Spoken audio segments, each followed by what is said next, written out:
Bonjour, peuple de Dieu. J'ai dit un grand merci à nos bergers, à nos pasteurs qui nous ont permis de rendre grâce à Dieu à cette fin d'année. A big thanks to our leaders who have allowed us to give thanks to God in this end of the year. Je vais être bref. I want to just summarize it.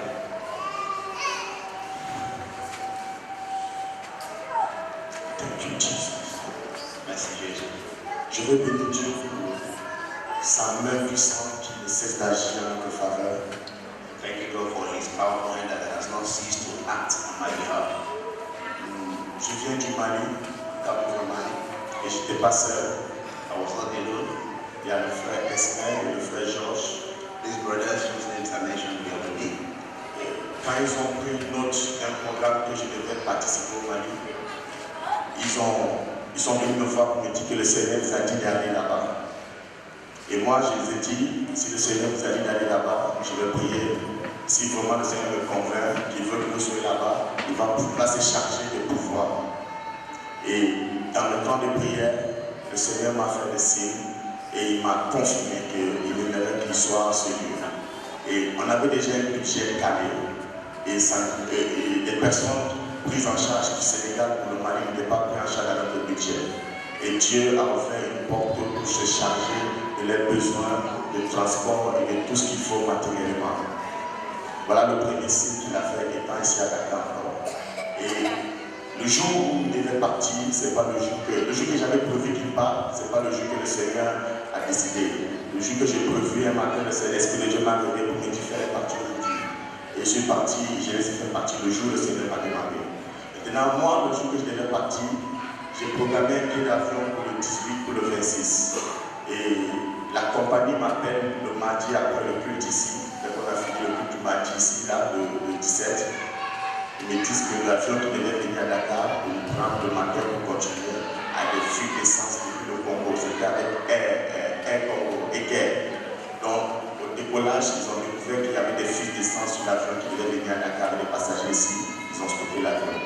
Donc, moi, à 8 heures, j'étais déjà allé à l'agence pour dire trouvez-moi une autre place dans une autre compagnie. Durant toute la journée, jusqu'à 16h, jusqu'à 15h30, il n'y avait qu'un seul vol qui partait, Kenya Airways.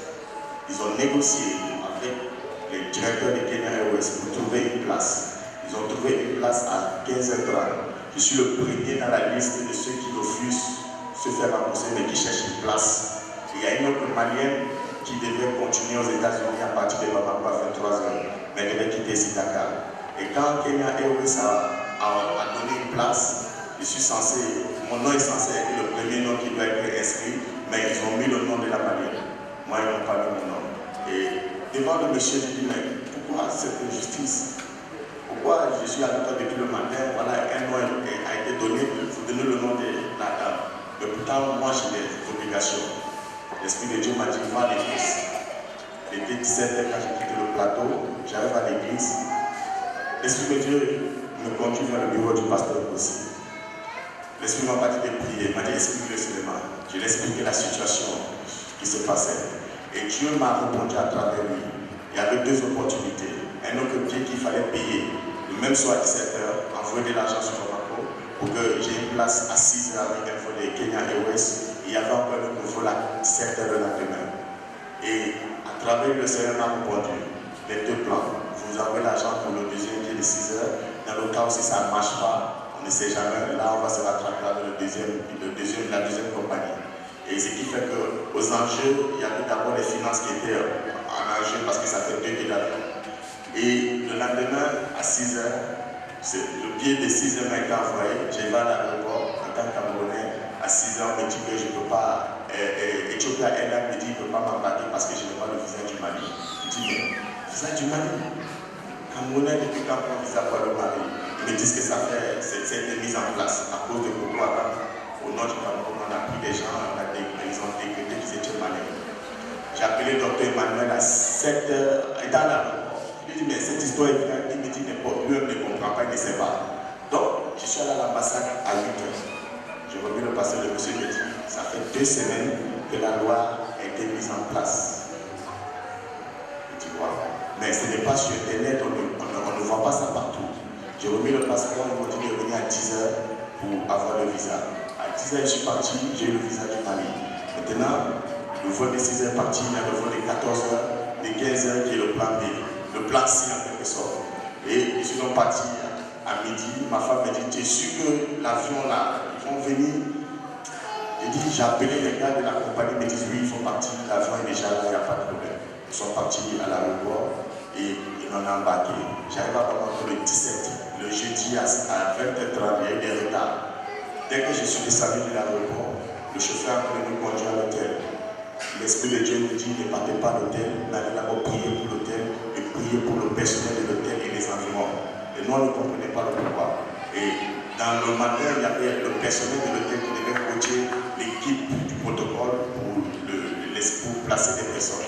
Donc nous sommes partis au centre Abbé David, c'est un des catholiques qui est retiré. On allait prier. Et déjà, Esmel et Georges étaient déjà là-bas avec le missionnaire qui devait venir, le speaker qui venait du Bénin. Lui, il a changé 3 fois les billets d'avion depuis le Bénin. Donc le prédicateur du Bénin, il a changé 3 fois ses billets d'avion aussi avant de venir. Donc on a commencé à prier. Au moment où on priait, l'Esprit de Dieu nous révèle 2 démons qui seraient au milieu de nous. Et nous, on a commencé à combattre ces démons, on ne comprenait pas. Mais avant ça, l'hôtel, les gestions de l'hôtel à Dijon, une semaine avant, ils nous appellent pour nous dire que la journée du 21 et du 22, ils vont plus nous donner la salle. On dit, mais comment? On a payé, on a la facture. Depuis 3 mois, on a payé. Mais comment se fait-il? Ils disent qu'il y a quelqu'un qui va les faire entrer 100 millions. Et que la journée de samedi, il y a quelqu'un qui va organiser une soirée qui va faire entrer 100 millions à l'hôtel. Et que le dimanche, il y a un couple qui va faire un mariage qui va les verser 7 millions. On lui dit, mais ça c'est pas normal. Il dit que je suis dans le marketing. Et en plus, c'est un chrétien catholique, excusez-moi, qui est le gérant du marketing de l'hôtel. Il dit, je suis dans le marketing. On lui dit, mais il faut nous laisser notre salle. C'était la plus grande salle. Dieu va te bénir. Il dit que toi aussi, pasteur, soyez raisonnable. Entre vos jetons là et 100 millions, c'est les mots qu'il a utilisés pour nous parler. On était en colère. La nuit là, mes éduqués du Mali, on a dit on va veiller sur cette personne-là. Dans la nuit, je n'ai même pas dit au jeune ici là. J'étais arrivé, on voulait veiller sur lui. L'Esprit de Dieu nous dit, ne priez pas sur lui. Il faut lui dire merci seulement. Donc on a dit merci au Seigneur, on ne comprenait pas toujours le pourquoi. Donc le lendemain, quand on a fini la prière dans la nuit, il était question qu'à 8h le matin, on va sur le site avec les intercesseurs pour voir la salle, la décoration et voir comment procéder le lieu. Mais les djihadistes sont allés à 6h45.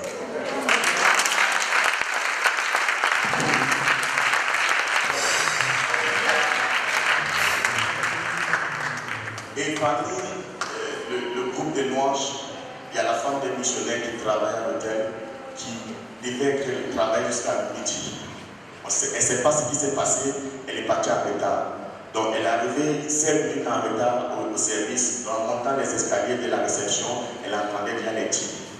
Les djihadistes qui étaient là à la réception. Elle a fait demi-tour. Et jusque-là, il y avait l'armée sur place. Et cette armée-là ne faisait rien. Il y a une qui était au 2e étage, qui était sa collègue. Elle entendait les bruits. En descendant, elle vient pour voir. Elle pensait que les gens qui nettoyaient. Puis elle dit, faites un peu moins de bruit parce que les gens prennent le petit déjeuner. Demain, elle tombe sur ces djihadistes. Elle est retournée dans l'ascenseur pour aller cacher. Il y avait des stagiaires qui ont commencé le stage ce jour-là à l'hôtel. Et c'est elle qui était le chef de l'équipe des stagiaires. Elle allait les cacher dans les armoires comme elle connaissait le service. Les djihadistes sont montés. Elle a reçu une balle qui a traversé son cou. Mais je vous dis, elle n'est pas morte.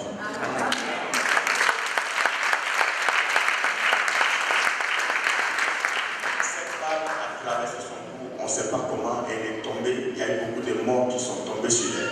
Elle avait son portable dans la poche. C'est à ce moment qu'elle prend son portable, elle appelle son pasteur. C'était une chrétienne qui était invitée au programme. Et c'est son pasteur qui nous informe qu'il y a des problèmes au Radisson.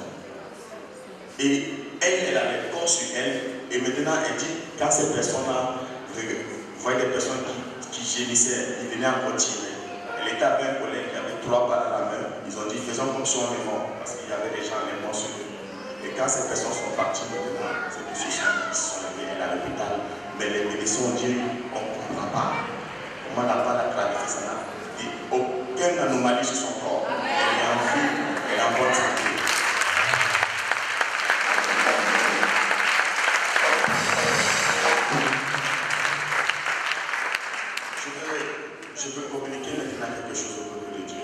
suis en train de couper à cause du temps.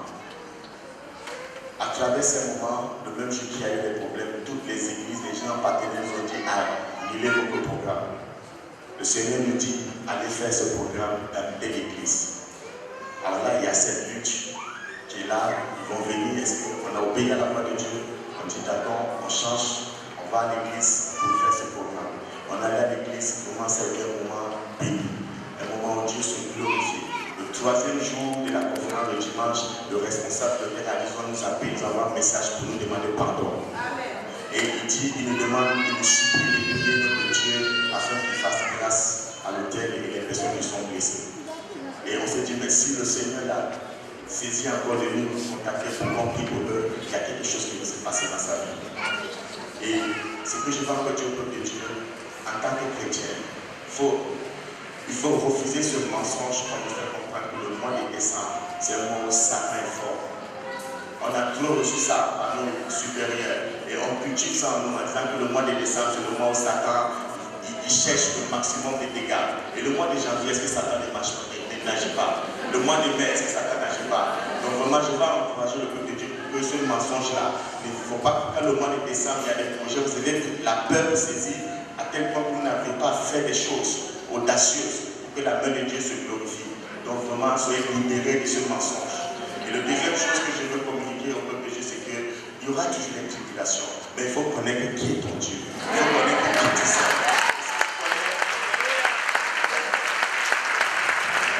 Si tu connais qui est ton Dieu, et si tu sais qui tu sais, il n'y aura pas une situation qui va dépasser la force qu'il a mis en toi. Et pour ça, je veux chanter un chant. C'est vraiment, je ne peux pas quitter cette hôtesse sans chanter un chant. Je vais appeler le frère Ismaël. Je ne sais pas s'il est sorti. Oh my God. Le groupe de louange. Ce chant, c'est relié à mon appel. Car le Seigneur m'a dit qu'il va commencer à m'utiliser, m'envoyer. Il m'a dit, Seigneur, je vais faire une alliance avec toi. Et l'alliance que j'ai faite avec le Seigneur, c'est que tu dois veiller sur ma famille, veiller sur ceux qui me sont chers.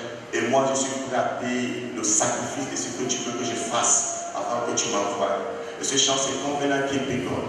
C'est pour dire au peuple de Dieu, vous qui avez longtemps eu peur à cause des événements du mois de décembre, des fins d'année, je veux que tu fasses une alliance avec Dieu. Le Dieu de l'alliance est celui qui n'échoue pas.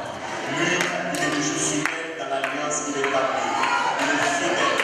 Et si tu fais alliance avec ce Dieu ce soir, laisse-moi te dire qu'il est capable de faire au-delà de ce que tu attends pour le dire merci.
Parti que j'ai arrêté. Arrivé à Dakar, l'ennemi continue à m'attaquer. Le jour où je dois voyager, j'étais obligé d'annuler un billet d'avion pour payer un nouveau billet d'avion. Le même jour, il fallait accorder l'argent et Dieu a pourvu. Quand je suis arrivé à Dakar le lundi, quand ma famille venait ici à l'église, physiquement j'étais fatigué. J'ai dit je vais me reposer. Le samedi soir, en me reposant au salon, vers 20h30, ma femme et ma famille n'étaient pas encore rentrées. J'ai dit, je vais allumer le feu au gaz pour chauffer la sauce qu'ils ont préparée. Mais je vous dis, je ne sais pas ce qui s'est passé. J'étais sur le canapé au salon. C'est ma femme qui a ouvert la porte. C'est-à-dire, la fumée, j'étais presque asphyxié. La fumée était dans toute la maison. Toute la maison, et le gaz était toujours allumé, ça brûlait. Tout était fumé. Your name is Jehovah.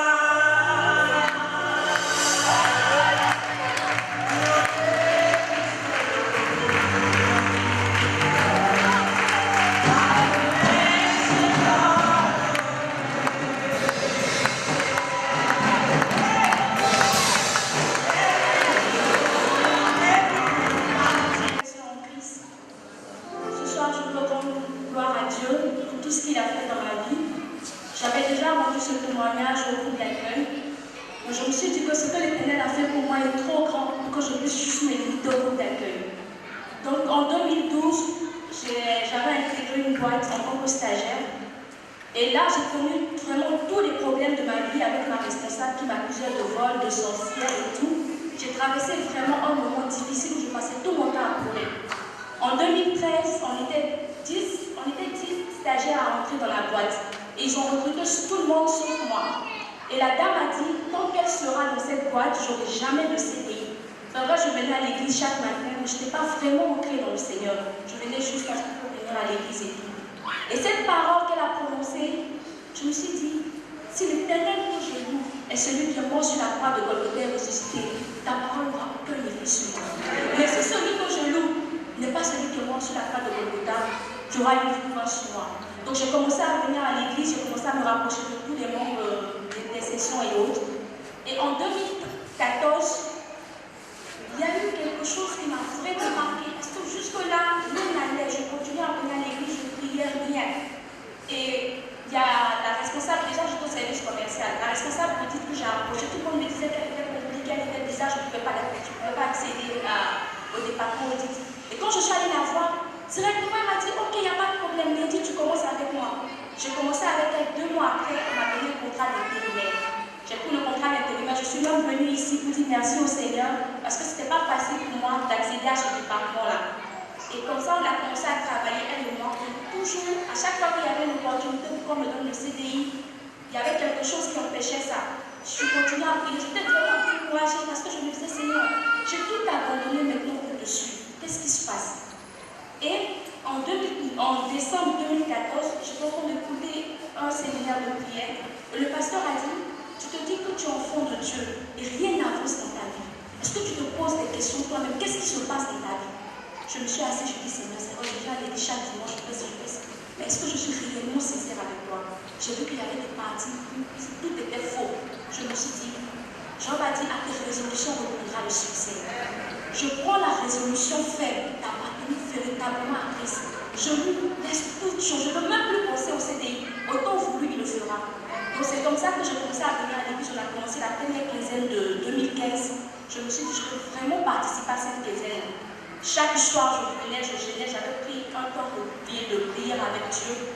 Et on a fini, quand je venais au veillée, puisqu'on vient au veillée, je dors. Mais cette fois-ci, je me disais, je ne peux pas dormir. Je suis venue là, je suis venue pour arracher ma victoire avec moi. Je ne veux pas, avant que la quinzaine m'a fait ça, je veux quelque chose de toi. Et c'est comme ça que je suis venue à la veille. Je n'ai même pas dormi jusqu'au matin, moi j'étais étonnée. Quand je suis arrivée à la maison, on a fini la quinzaine le 18 janvier. Le 30 janvier, c'était un vendredi. Je passais au bureau et je croisais la DG qui me dit, mais félicitations, tu as fait ton contrat. Je dis, quel contrat? Elle dit, mais va voir les ressources humaines. Je pars voir les ressources humaines, je prends mon contrat. Je regarde, en plus du CDI, l'Éternel a fait au-delà de mes attentes. Parce que ceux qui vont faire, peut-être commencer avec un grade, peut-être tu commences en tant que premier grade. Mais l'Éternel, c'est comme s'il voulait composer tout ce que j'avais soumis. Il m'a emmené au grade supérieur. C'est-à-dire que l'Éternel, quand j'ai pris le CDI, je dis, il peut encore dire que tu n'es pas Seigneur mon Dieu. J'ai fait l'expérience avec toi et tu te manifesté dans ma vie. Mais ce soir, ce que je voulais dire, ça veut dire que toute chose concourt au bien de celui qui est Dieu. Si je n'avais pas traversé cette étape, je n'allais pas aujourd'hui être là en train de prier mon Dieu.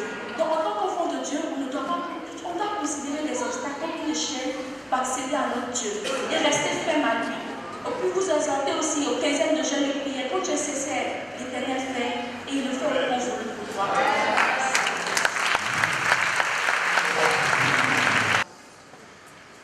Je rentre à son Saint-Esprit pour témoigner. J'ai vraiment grâce également pour la vie de secrétaire de Dieu et pour tout le peuple, pour la communion et l'amour fraternel dont j'ai bénéficié pendant mon séjour entre 2010 et 2012.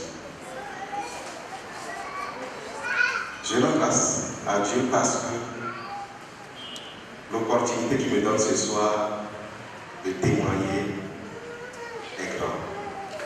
Et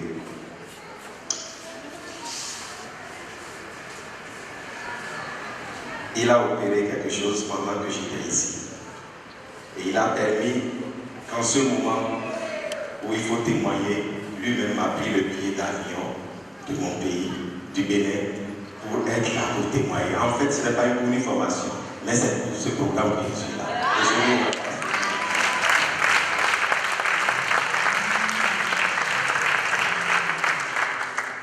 Lorsque j'étais là pour les études, entre 2010 et 2012, aux environs de février-mars, mon épouse m'a appelé et m'a informé de ce qu'elle a constaté une boule, donc un nodule dans le sein. Et elle était allée aux soins. La gynécologue qu'elle a consultée lui a dit de faire certaines analyses, donc ça a été fait. Elle a décidé d'une intervention. Et étant du domaine, je n'ai pas voulu que ça se passe derrière moi. Voilà que je devais rentrer aux environs de juillet pour un mois et revenir. Un nodule, si ce n'est pas sur le plan médical, un nodule, en espace de quelques mois, ça peut beaucoup évoluer et avoir, si c'était dangereux, des problèmes sur d'autres organes. Donc, ça a commencé par me hanter.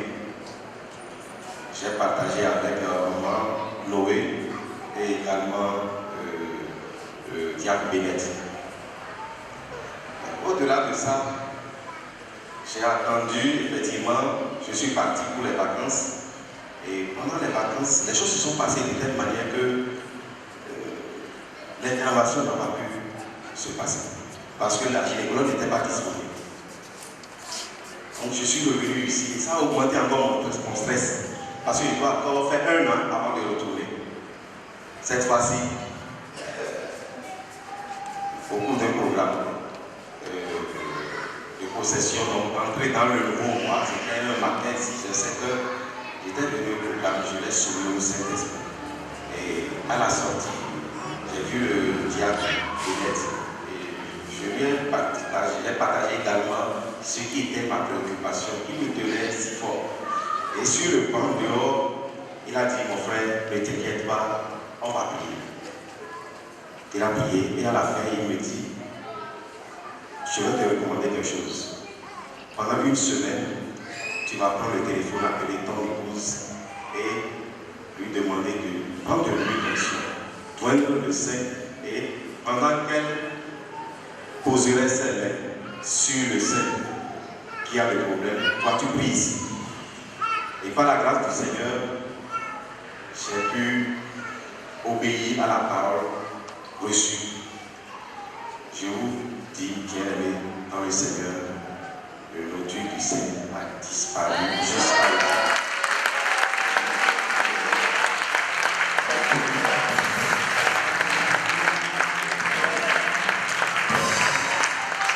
Je rends grâce au Seigneur parce qu'il a permis, comme c'est aveugle, de revenir sur le pas pour lui rendre grâce. Et bien aimé dans le Seigneur, si nous avons confiance, le Seigneur veut le faire. Il a dit également d'obéir à la parole de ses serviteurs. Si je n'avais pas obéi, ça allait se passer autrement.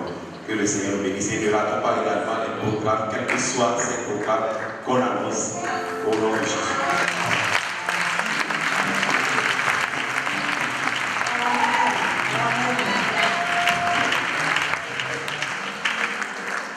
Rien n'est impossible à notre Dieu. Nothing is impossible. Il a dit tout est possible à celui qui croit. Everything is possible. Tout, il n'y a pas d'exception. Tout. Without exception. Alléluia. Notre Dieu est un Dieu vivant. Le suivant, c'est la sœur Valérie. La sœur de Dieu. Quelquefois, moi, j'ai peine de me tenir debout ici. Mais aujourd'hui, je remercie Dieu puisque je me tiens ici pour donner témoignage. Le jeudi, avant, la semaine passée, on avait une étude biblique ici. J'ai partagé un rêve avec un responsable ici, que j'avais eu le mercredi.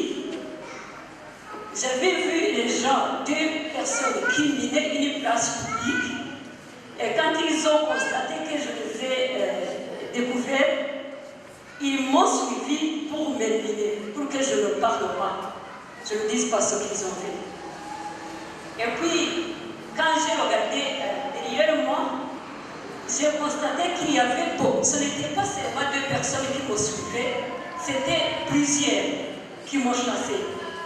Et puis, quand j'ai constaté que je ne pouvais pas échapper, j'ai pris les airs. Je me suis envolée. Et puis, arrivé à une montagne, j'ai atterri là-bas. J'ai regardé aux environs. J'ai encore vu qu'il y avait même beaucoup plus que ce qui était avant. Et puis, je me suis envolée encore. Et puis, je me suis réveillée à mi-chemin. Et puis, c'était mercredi la nuit. Jeudi au matin, quand je me reposais, puisque j'avais une personne à voir le soir, jeudi, ici, avant de faire l'étude biblique, je me reposais et puis j'ai eu un rêve encore une fois. Je perdais beaucoup de sang, je perdais du sang, je vous dis franchement, j'ai eu peur dans le rêve. Et puis il y avait quelqu'un qui dirigeait un ministère, une femme. C'est une femme qui est une femme responsable de l'église baptiste chez nous. Et puis elle devait prier pour moi pour arrêter son sang. Quand elle est sortie, elle m'a regardée. C'est comme si elle ne pouvait rien faire. Elle a eu peur. Elle était désespérée. Quand elle cherchait une prière pour faire pour moi, je me suis réveillée. Et même physiquement, j'ai vu son sang. Et puis j'ai raconté ça au responsable ici le soir quand je venais pour l'étude biblique. Je lui ai raconté tout. Il a prié pour moi. Et puis il m'a dit, quand il y a du sang dans les rêves, ça veut dire qu'il y a perte de vie. Et comme ça, j'ai eu un peu peur, mais j'ai prié pour moi et pour mes frères et sœurs qui sont ailleurs, qui ne sont pas ici. J'ai prié pour eux. Et voilà que le mardi passé, quand je voulais venir, je suis venue ici pour les prières. Je suis venue pour les prières, j'ai prié, après je suis rentrée. Mais pendant la journée, je me reposais encore une fois. J'ai un tout petit rêve dans lequel je me voyais combattre à dire le nom de Jésus-Christ. J'essayais de dire le nom de Jésus-Christ. C'était impossible pour moi. J'ai continué, mais à la fin, c'était la victoire. J'ai dit Jésus-Christ. Et je me suis réveillée. Et puis, je me suis préparée, je suis venue pour la prière. Après la prière, je suis rentrée. C'était vers 21h, quand je montais dans les escaliers chez moi. Arrivé à moitié du premier étage, quelqu'un m'avait suivi. Un jeune, très jeune, il m'avait suivi. Et puis il avait une grande vitesse que moi. Il m'a attrapé à la fin du premier étage. Et puis puisqu'il avait une vitesse, je lui ai dit avancer. Il a hésité. Je lui ai dit, mais avance. Il a hésité. C'était comme une force qui me disait de rester un peu. Moi aussi, puisqu'il insistait, je voulais dire, je vais m'en aller, puisqu'il ne voulait pas partir. Et puis, c'est comme une force qui m'a vraiment tiré derrière. J'ai resté là-bas. Mais en même temps, j'ai soupçonné que la personne avait une arme. J'ai soupçonné un fusil. dans sa poche. Mais je ne voyais pas de fusil. Et puis, il a prétendu d'allumer la lampe intérieure. Je lui ai dit la lampe est gâtée. Et puis, il a monté un escalier. Deuxième escalier, il a tiré un couteau dans sa poche. Et puis, il a pris sur moi comme ça. Et j'ai crié. Quand j'ai crié, il est descendu directement. Et moi, je montais chez moi, c'est au 10e étage. Et puis, je reste avec quelqu'un dans la maison. Il a ouvert pour moi. Et puis, il m'a demandé qu'est-ce qui se passe. Je lui disais seulement un couteau. Qu'est-ce qui se passe? Un couteau. Qu'est-ce qui se passe? Qu'est-ce que tu as fait? Un couteau, c'était un gros couteau. J'ai quitté ici, j'avais faim. La faim a complètement disparu. S'il vous plaît, si vous avez faim, c'est signe de sécurité dans votre vie à l'intérieur. Même si tu n'as rien à manger, c'est signe de sécurité. Il faut remercier Dieu. La faim a disparu, même le jour suivant, je n'ai pas pu manger.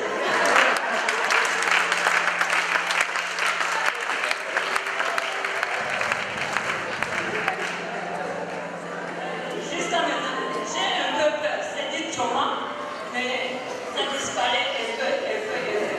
Et je remercie Dieu. Et la raison que j'ai tirée de là, s'il vous plaît, ayez le courage d'évangéliser. Ce jeune qui a entendu mon cri comme ça, je suis sûre que c'est plaqué dans sa tête. C'était un cri de désespoir. Mais c'est toujours dans sa tête, puisque c'était moi, je mourrais. J'ai juste prié à moi. Si vous avez du temps, évangélisez. Puisque c'est jeune, il était jeune, vraiment jeune. Il faut évangéliser pour sauver ses âmes. Et vous avez du temps, évangélisez. Évangélisez.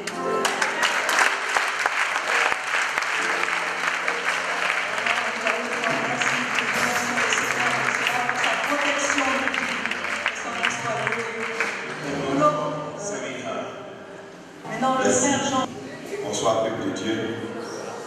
Jésus-Christ est Seigneur. Moi, c'est un sujet de remerciement. D'abord pour ce moment que nous passons ici, en ce moment pour ce jeûne, les prières et les louanges. Parce que moi, ça m'a fortifié dans mon âme, au plan spirituel et physiquement. Parce que depuis que je suis arrivé au Sénégal, ça fait 14 mois. C'est au cours des 10 jours que nous avons passé dans ce jeûne de prière, comme a dit Jésus aussi. Pour le deuxième sujet, c'est je suis stagiaire au César. Il faut dire que ce programme de MBA du César, ça a été une grâce de Dieu. Et parce que le concours, je l'ai eu. Je suis fonctionnaire de l'État de Côte d'Ivoire. Chez nous, pour avoir les autorisations, c'est très difficile. Des fois, ça met 6 mois, parfois 1 an. Donc, les gens passent le concours et puis ils attendent 1 an après le temps d'avoir les autorisations. Moi, ils ont donné le résultat en juin, juillet par là. Donc, je m'attendais à faire le circuit aussi. Il y a ma femme qui me dit non, si Dieu a permis que tu sois arrivé aujourd'hui, cette année, c'est ce que tu vas faire cette année. Es-tu d'accord? Donc, on a mis dans la main de Dieu. On a lancé la procédure. En 2 mois, tous les papiers étaient prêts. Aïe.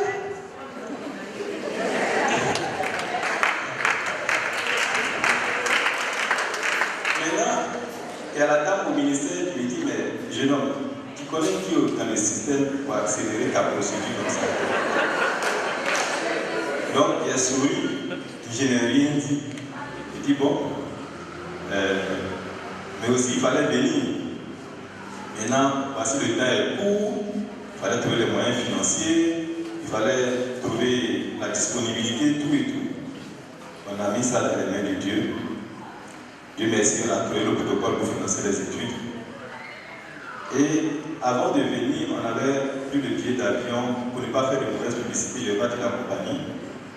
On devait venir quitter Abidjan à 20h, je crois. À 19h, je m'apprêtais à aller à l'aéroport. Il y a un steward qui m'appelle, dit non, le vol a été reporté vers 22h. Donc j'ai attendu un peu. Vers 22h, j'arrive à l'aéroport, je fais l'enregistrement. On a attendu que les 2h, on a quitté à 1h du matin. Donc à l'enregistrement, il demande à ceux qui enregistrent pourquoi on a pris du retard comme ça. Il dit non, au dernier moment, l'avion était en panne, on a pris le réparer. Il dit d'accord. Mais bien avant ça, j'ai oublié quelque chose. C'est qu'on a prié Dieu, on a dit à Dieu d'aplanir les sentiers, d'élever tous les obstacles au-devant de nous, afin que tout mon séjour à Dakar soit sécurisé du début où je vais quitter ma maison là, jusqu'à ce que je finisse les études et que je rentre. Donc, moi j'ai confié mon assurance sécurité à Dieu, donc le reste là je ne m'en charge plus. Donc il dit bon, la vie est en bas en arrière, ça va plus maintenant, il dit oui. Donc on prend le vol, on atterrit à Dakar à 3h, 4h par là. Moi je n'ai pas pris de contact à Dakar, je ne connaissais personne, je ne savais pas où il allait dormir. Bon, je me suis dit, j'allais partir à l'ambassade pour aller dormir avec le gardien, le gardien. Donc, on était à l'aéroport là, j'attendais où il y avait des taxis là. Et puis j'ai vu 2 jeunes Ivoiriens, ils étaient dans le même vol que moi. Il les a salués, il dit, ah, vous ne connaissez pas où se trouve l'ambassade de Côte d'Ivoire. Il dit, mais grand frère, il y a quoi? Il dit, non, je suis stagiaire au César, il vient d'arriver, il ne sait pas où dormir. Il dit, mais grand frère, si ça ne te gêne pas, on peut aller passer la nuit, il est déjà 4h du matin. Je ne suis pas dormi chez eux. Donc, à 7h, il est réveillé, il dit, bon, moi, il faut que j'aie une maison aujourd'hui là à Dakar. Il dit, ah, grand frère, toi aussi. Il dit, ah, mais il faut que j'aie une maison à Dakar. Hein. Tu m'as hébergé pour la nuit, mais il faut que moi j'aie une maison à Dakar aujourd'hui. Donc, vers 8h, 9h, je les mobilise, enfin, ceux qui connaissent les contacts de Dakar, ils appellent un étudiant à Gibraltar, mon ami Yves. On arrive, on leur explique. Il dit, ah, tu n'as pas réservé? Il dit, non, il avait réservé. Bon, ils appellent quelques 2 ou 3 personnes, on se retrouve devant ça, là au casino, on descend à Medina, et puis il m'a trouvé une chambre, une belle chambre. Et le même jour, je suis arrivé à 3h, 4h du matin, à 10h, j'ai une maison à Dakar.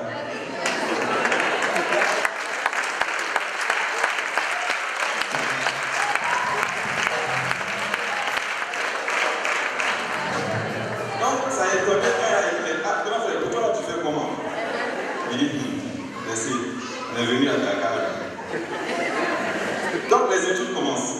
Il faut dire que nous, on a laissé les études il y a longtemps. Hein. Longtemps, le cerveau a pris un coup. Mais le coup d'anglais, il faut dire que ça m'a paniqué. On entre en classe, on commence le programme de cours intensifs d'anglais. Les enfants la course en anglais. Bon, donc j'arrive. Moi, j'étais paniqué. Il dit, mais pourquoi je me fais humilier ici? Donc, à la fin, méditation, le Seigneur a réunifié, le Seigneur a soufflé.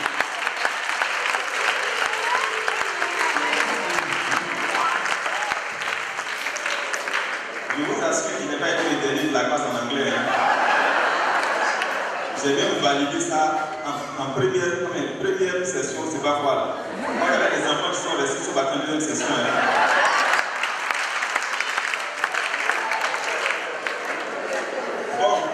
Le programme, honnêtement, tout s'est passé de façon parfaite. Et aujourd'hui, je viens de finir mon mémoire de MBA gestion hospitalière. Je vais soutenir bientôt, ils n'ont pas connaît la date. Je viendrai ici vous inviter à assister, par la grâce de Dieu. On était 31 dans la classe, je suis le seul à déposer mon mémoire. Donc, les gens même de l'administration se posent la question, mais lui là, il est comment? Tous mes camarades, ils m'ont dit qu'il a déposé un défi. Et mon directeur de mémoire est vraiment très content du travail qu'il m'a confié. Le travail qu'il m'a confié, c'est sur l'hôpital principal de Dakar. Honnêtement, quand j'ai fini le travail, ils ne savaient pas qu'ils allaient me donner l'autorisation pour soutenir. Passer à des secrets médicaux, des secrets militaires. Mais au dernier moment, le monsieur a orienté le travail pour que ce soit potable à présenter devant le public. Et chaque jour, il me dit, il faut t'améliorer pour que cette présentation soit propre. C'est ce que je fais maintenant. Donc, ça a l'air banal. Et moi, pour moi, ce n'est pas banal. Hein. Parce qu'il y a des combats spirituels qui se mènent chaque jour. Même lorsqu'on a commencé cette semaine-là, moi, je sais où je mène mes combats. Et je sais qui est mon assurance, sécurité et qualité.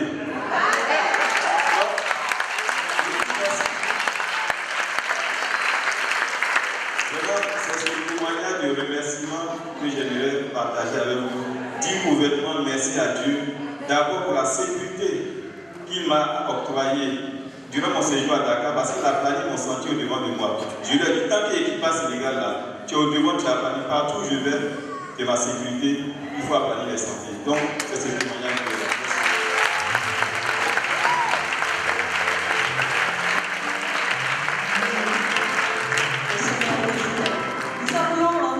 Nous avons une dernière personne, c'est la sœur Awa Saleh. Assalamu alaikum.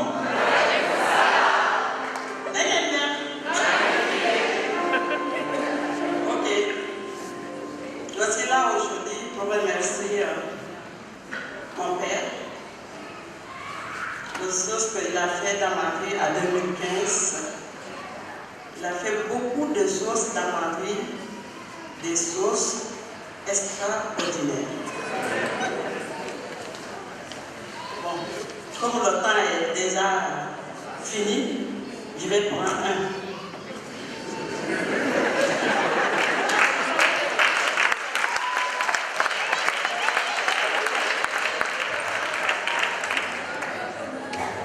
Bon, le 1er novembre,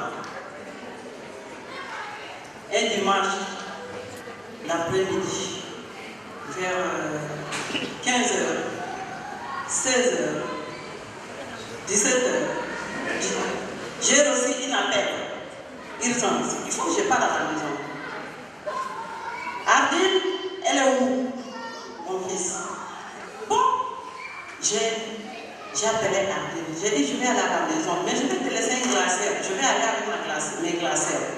Il m'a dit, d'accord, maman. Il m'a dit, il y a quoi à la maison? J'ai dit, on m'a appelé à la maison. Mais je vais aller revenir. Toi, tu gardes cette glacière. Il dit, d'accord. Et je suis partie, il m'a dit, donc arrête le taxi. Va chercher le taxi, je vais amener les glaciers là-bas. J'ai dit, d'accord. Je suis partie aller chercher le taxi. J'ai arrêté le taxi. C'est Abdel qui m'a aidé à porter les glacières. Il l'a mis dans le coffre.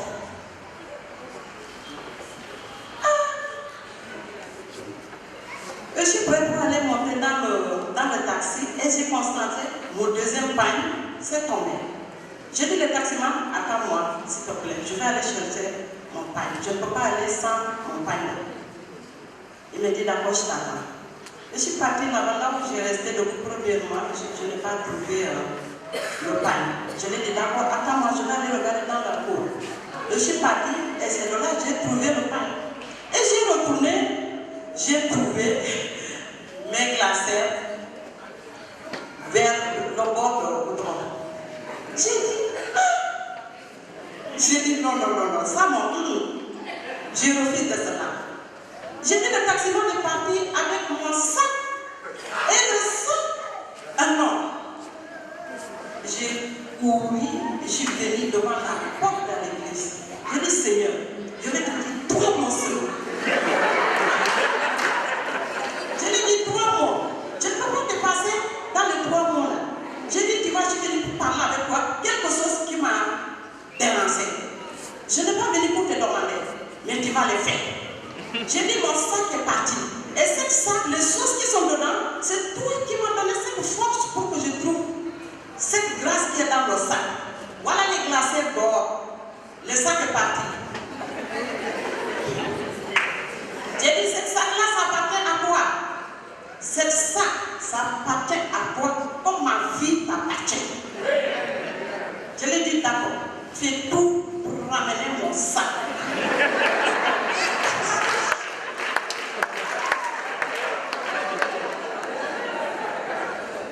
Fais tout pour ramener mon sac. C'est pas le sac qui va partir. Et c'est toi seul qui connais le taximan, c'est quelle destination. pour la ramener. Je ne rentre pas sans mon sac.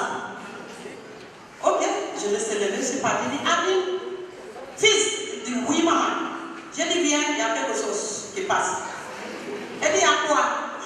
J'ai dit, le taximan de partir avec mon sac. Elle m'a dit, elle est glacée, j'ai dit, les glacés qui sont là-bas. Mais je pars avec mon sac. Adeline a dit, même à toi, tu es comment? J'ai dit, hey, je ne fais rien, mais je sais que le sac là, ça va revenir. Adeline a dit, ah, maman, comme tu dis, on t'appelait à la maison. Est-ce que tu connais le taximan pour que tu l'appelles? J'ai dit, je ne le connais pas, mais j'ai quelqu'un qui le connaît plus que moi. Et cette personne que j'ai envoyée, pourquoi ramène mon sac? Adeline a dit, ah, on est là. J'ai dit, toi maintenant, on reste ici. Tu regardes gauche, moi je regarde droite. Parce que moi je sais que c'est sur le taximan, mon père, il va le faire revenir. Donc on est là, après regarde gauche, moi je regarde droite. Regarde gauche, je regarde droite. Après Adeline dit, maman viens, je vais te donner le transport pour que tu partes à la maison. J'ai dit, Adeline, mon fils, t'inquiète pas. C'est pas toi qui vas me donner mon sac. C'est Dieu qui va amener mon sac et mon transport, je vais le faire sortir là-bas. Je ne pars pas ni pas. On est là. Adeline dit, maman, viens, je te donne, tu vas aller. J'ai dit, mon fils, reste tranquille. Je ne pars pas. Le taximan là, elle sera là bientôt. Il me dit, comment ça? J'ai dit, j'ai envoyé quelqu'un qui est plus fort. Reste tranquille. On est là. Tout est coup comme ça. J'ai regardé à gauche. J'ai vu le taximan loin. J'ai dit, Adeline, elle dit oui. J'ai dit, fils, j'ai dit, voilà le taxi qui vient là-bas. C'est lui. Adeline me dit, comment tu sais que c'est lui? J'ai dit, je t'ai dit, c'est lui. On est là, on est resté. On est resté, tout est tout comme ça. Le taximan est arrivé sur nos pieds comme ça. Il a descendu. Il dit, maman, ça va? J'ai dit, oui, ça va. Qui a tiré? Tu sais où je suis arrivé? J'ai dit, il dit, à RTS. Et dit, quand il est en train de rouler, il a senti quelqu'un qui est venu le tirer comme ça sur l'épaule et dit, hey, regarde derrière toi, c'est ça, fais le retourner. Et c'est comme là.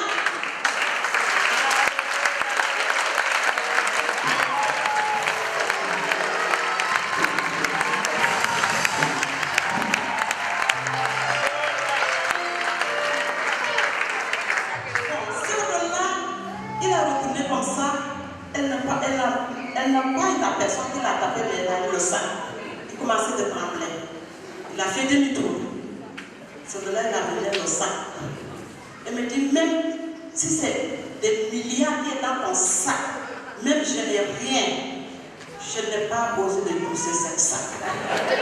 Parce que les choses que j'ai senties aujourd'hui, depuis que j'ai commencé de rouler dans les taxis, je n'ai jamais senti comme ça. C'est lui-même qui est venu soulever mes glaces. Ce n'est pas mon fils, mais c'est lui qui est venu soulever les glacettes qu'il a descendu, mettre dans le coffre. C'est comme ça. Adeline va rester comme ça, elle de me regarder. Quand le gars est venu, j'ai monté, on est parti. Adeline est resté, il a regardé jusqu'à le taxi. Arrivé à la maison, j'ai arrivé parce qu'on le prix c'est 1200. J'ai arrivé 1200 pour lui donner. Elle dit non. Elle dit je ne prends pas cet argent. Je ne prends pas. Je ne prends pas. Je dis prends. Elle dit non, je ne prends pas. Merci maman. Je lui ai dit donc je te donne une bouteille de jus. Il voulait refuser. J'ai dit prends. Comme tu as demandé, j'ai pris pour toi. Prends, c'est le sang de Jésus qui va te couvrir. Cette grâce, prends, c'est moi qui t'a donné. C'est là qui n'a pris le jus. Vraiment. Bon, c'est Dieu sait. Je vous dis, mes soeurs, mes frères, si tu es prêt pour demander quelque chose à Dieu, c'est ton Père. Pas paniquer. Pas demander avec une calmement ou bien peur. Non. Demande avec une cœur sincère. Demande une demande que tu crois que c'est lui seul qui peut te donner, et c'est lui seul qui peut te sauver, et c'est lui seul qui peut te guider dans les choses qui te dérangent. Parce qu'il fallait demander, je vous donnerai. Demandez avec le cœur, de chercher à marcher avec lui, de chercher à être prêt devant lui, de chercher de vivre avec lui, de chercher sa face. C'est très important. Merci beaucoup.